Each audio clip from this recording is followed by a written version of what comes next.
Pink বাসের যারা চালক, অন্যান্য স্টাফ এবং যারা উঠছেন তাদের প্রত্যেকে আমার শুভেচ্ছা।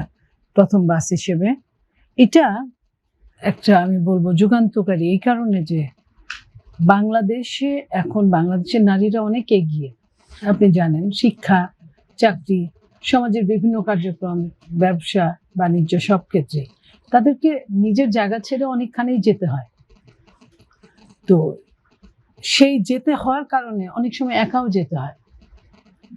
তখন তার নিরাপত্তার জন্য রাত বিরাতে চলার জন্য দূরপাল্লার গাড়িগুলোতে তারা এটা হলে যতটা তারা তাদের জন্য সুইটেবল হবে, একটা নিরাপত্তার বলয় থাকবে, সেই জায়গা থেকে আমি মনে করি যে এটা বেস্ট, খারাপ না।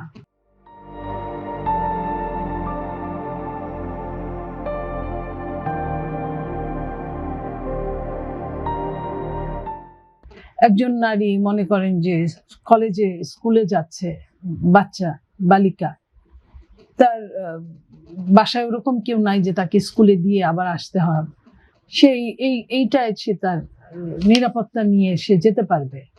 এখানে কেউ ধর্মীয়ভাবে ভাবছেন, বাট এইখানে কিন্তু ধর্মীয়তার মধ্য থেকে কিন্তু এটা দেয় না, এটা অনেকটা নিরাপত্তার জন্য এই কাজটা করেছেন বর্তমান সরকার, এবং আগামীতে যেটা করবেন আরো বেশি করে, সেখানে নারীরা তাদের স্বাধীনভাবে তারা কাজ করতে পারবে এবং রাত হলেও তাদের সমস্যা হবে না।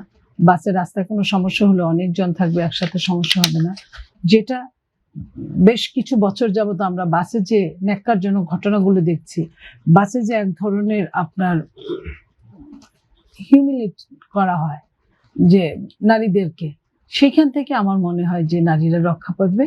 এবং এখনো যে কয়েকটা বাস, মাত্র 14টা, সেটা অতটা সংকুলন না হলেও, যেটা বললেন যে আগামীতে 100টা বাড়বে, তখন মনে হয় যে আরো এটা আমরা মনে করি যে নারীরা এনজয় করতে পারবে। নারীদের আপনার মনে করেন এখানে স্কুল কলেজ আছে, বাস সব ক্ষেত্রেই আছে, কিন্তু স্কুল কলেজ আছে বলে যে নারীদের জন্য বা পুরুষদের জন্য আলাদা স্কুল নাই তা কিন্তু না। ঠিক এটা যেমন ঠিক, আবার ওটাও ঠিক যে তার নিরাপত্তার জন্য নারীরা এখানে সে এনজয় করবে।